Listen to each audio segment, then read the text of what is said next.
فاسألوا أهل الذكر إن كنتم لا تعلمون.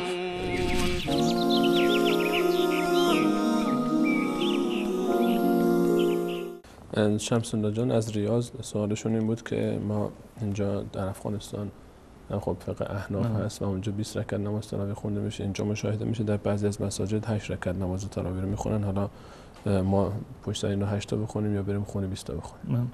اصل درباره نماز تراویح یا همون نماز قیام، اون چیزی که من بارها عرض کردم رسول الله صلی الله علیه و سلم ما را تشویق کرده، قیام شب‌های رمضان هست به عبادت، که هر انسانی ما در هر شبی بخشی از اون شب را یا کل شب را در حالت عبادت سپری بکنیم. کسی که این عبادت رو انجام بده یعنی این که قیام رمضان را انجام داده. احادیث رسول الله صلی الله علیه و سلم به این اشاره داره: من قام رمضان ایمانا و احتسابا غفر له ما تقدم من ذنبه. هر کسی شب‌های رمضان را قیام بکند، یعنی شب رمضان را با عبادت سپری بکند، الله متعال گناهان گذشتهش را معاف میکند. اما درباره تعداد رکعات تراویح، ابن عبدالبر رحمت الله علیه یک اجماعی رو نقل کرده، یعنی یک نظر متفق علیه که هیچ کسی هم خلاف اون رو نکرده. اجماع مسلمانان و اهل سنت و الجماعت این است که برای تعداد رکعات نماز تراویح عددی مشخص تعیین نیست. این اجماع هست، یعنی این که حتی یک نفر نگفته که الا و بالله باید 20 بخونید، کمتر بیشتر اجازه ندارید. الا و بالله باید 8 رکعت بخونید، کمتر بیشتر اجازه ندارید. هیچ کسی از علمای اسلام در طول تاریخ این قاطعیت رو اینجا اعلام نکرده. همه گفتند که در تعداد رکعات نماز تراویح یا قیام رمضان عددی مشخص که ملزم باشه که انسان به اصطلاح بمیرد یا بماند، به تعبیر عامیانه این تعداد رکعات رو بخواند، چون این چیزی ما نداریم. نماز فرض 4 تا است. بله، مثل نماز فرض 4 تا است، کمتر هم درست نیست، بیشتر هم به عنوان فرض خوندن درست نیست. اما برای نماز تراویح چون این چیزی وجود نداره. اون مقداری که از رسول الله صلی الله علیه و سلم ثابت شده که ایشون میخوندن، من به خاطر اینکه این مسئله مقدار یعنی حساسیت بیشتری رو برانگیخته، من مجبورم یک مقدار بیشتر توضیح بدم. نمیدونم چه اندازه وقت این اجازه 10 دقیقه وقت داریم برای پاسخگویی به تمام سوال‌ها، اگر مختصر بفرمایید. رسول الله صلی الله علیه و سلم اون چیزی که عادت ایشان بود که قیام لیل رو همیشه انجام دادن. این کاری که ما در رمضان انجام میدیم رسول الله صلی الله علیه و سلم در طول سال انجام میدادن. حضرت عایشه رضی الله تعالی عنها میفرماد که رسول الله صلی الله علیه و سلم نه در رمضان نه در غیر رمضان از 8 رکعت اضافه نخوندند. یعنی 8 رکعت به عنوان نماز قیام را میخوندند، 3 رکعت وتر مجموعاً میشود 11. حدیث دیگری هست که هر دو تا صحیح در صحیح بخاری هست و حضرت عبدالله ابن عباس رضی الله تعالی عنهما که رفته بود خانه عمه خاله خودش که یک شبی در همسر رسول الله صلی الله علیه و سلم بود، میمونه رضی الله تعالی عنها، اونجا نماز رسول الله صلی الله علیه و سلم برای ما ذکر میکنه که رسول الله در اون روایت اومده که رسول الله صلی الله علیه و 10 رکعت خوندن.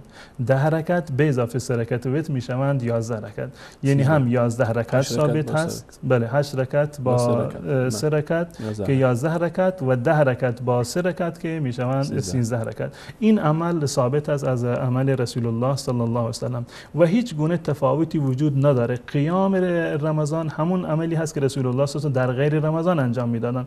قیام تمام سال بر رسول الله صلی الله علیه و سلم واجب بوده. این یک مسئله دیگری که من قبلا عرض کردم که برای تعیین تعداد رکعات نماز تراویح یک عدد قطعی باشه اجماعی صورت نگرفته.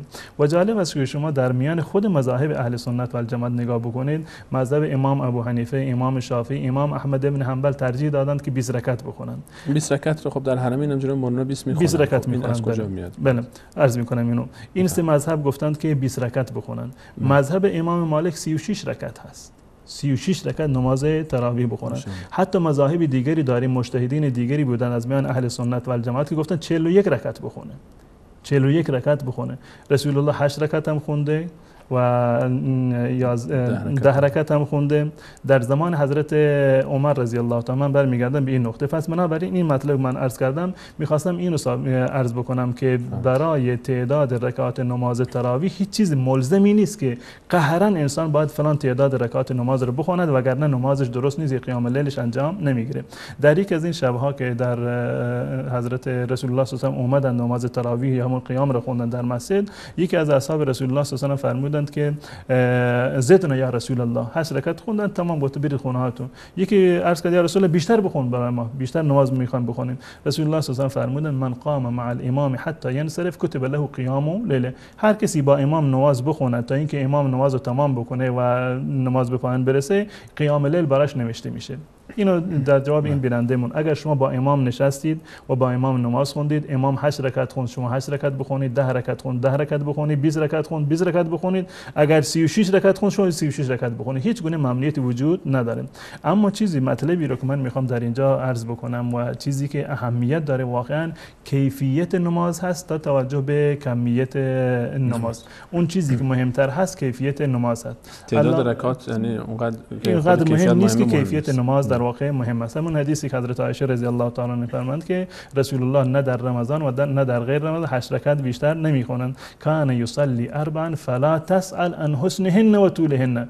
رسول الله 4 رکعت می‌خوندند، یعنی بعد از 4 رکعت استراحت می‌کردند، اما نپرس که نماز رسول الله چه اندازه طولانی بود و چه اندازه زیبا نماز می‌خوندند. حتی در روایتی که در سنن ترمذی اومده که در یک از این شب‌ها حضرت ابو ذر رضی الله تعالی عنه این روایت رو نقل کرده، میگه رسول الله صلی الله علیه و برای من نماز خوند، ما حتی تخوفنا الفلاح، از بس نماز رو طولانی کرد و نماز رو به اصطلاح زیبا خوند و قیامش طولانی بود، ما بیم این رو داشتیم که اصلا ما به سحری نرسیم.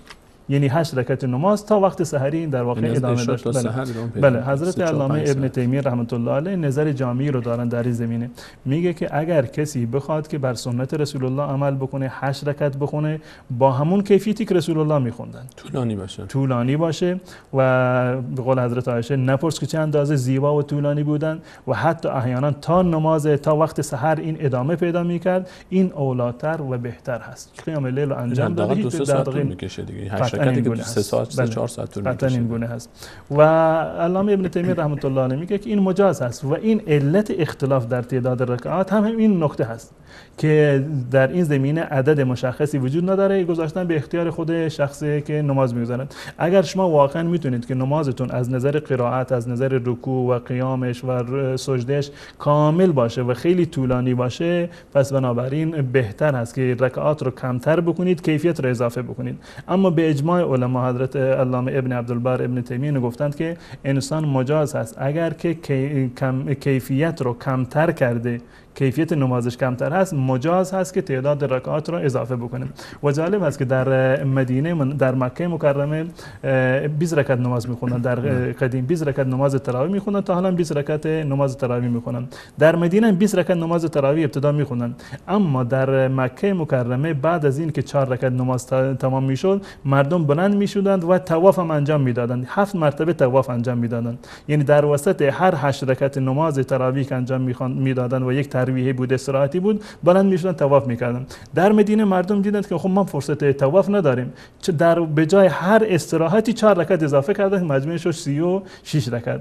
این واقعا این فقه و این دانش را انسان باید در وجود خودش داشته باشه که عدد مشخص نیست و اون چیزی که برای ما اهمیت داره کیفیت هست. به این خاطر علما گفتن 8 رکعت خوندید با اون کیفیت رسول الله اولاتر و بهتر هست. 20 رکعت خوندید هم جایز هست، هیچ اشکالی نداره. 36 رکعت خوندید هم جایز هست، هیچ اشکالی رو نداره. اما امام شما چه اندازه خوند با امام بیستید. اگر امام واقعا 20 رکعت میخونه، شما اجازه ندارید قبل از امام 8 رکعت خوندید، 10 رکعت خوندید، کمتر خوندید، بدون عذر امام رو ترک بکنید. به استدلال از اون حدیثی من قبلا عرض کردم، رسول الله فرمودن من قام مع الامام حتی ینصرف کتب له قیام لیله. اگر شما امام رو ترک کردید، امام هنوز داره در مسجد نماز میخونه، شما امام رو ترک کردید رفتی خونه بدون عذر، این قیام لیل شما انجام ندادید. و همچنین من توصیه میکنم عزیزانمون، در این ماه مبارک رمضان حداقل میخوایم قیام رو بخوانیم، نماز رو بخونیم، این گونه نباشه که نماز ما پذیرفته نشود، قیام ما، رکوع ما، سجود ما در واقع کامل نباشه. متاسفانه در بسیاری از موارد هست مردم سعی میکنند ببینند فلان امام در فلان مسجد سریعتر نماز میخونند، میرن در اونجا نماز بخونن زودتر تمام بشه. من توصیه میکنم به جای این که شما بروید و دنبال تعداد رکعات باشید و کمیت رکعات باشید، برید در مسجدی که ولو این که 8 رکعت بخونه، ولو این که 10 رکعت بخونه، اما قیامش، رکوعش و قومش و سجدهش همه در واقع صحیح هست و واجبات رو کاملا انجام میده، اونجا نماز بخونید. از نظر شرعی و با توجه به آموزه های رسول الله صلی الله علیه و آله بهتر و اعلی‌تر است.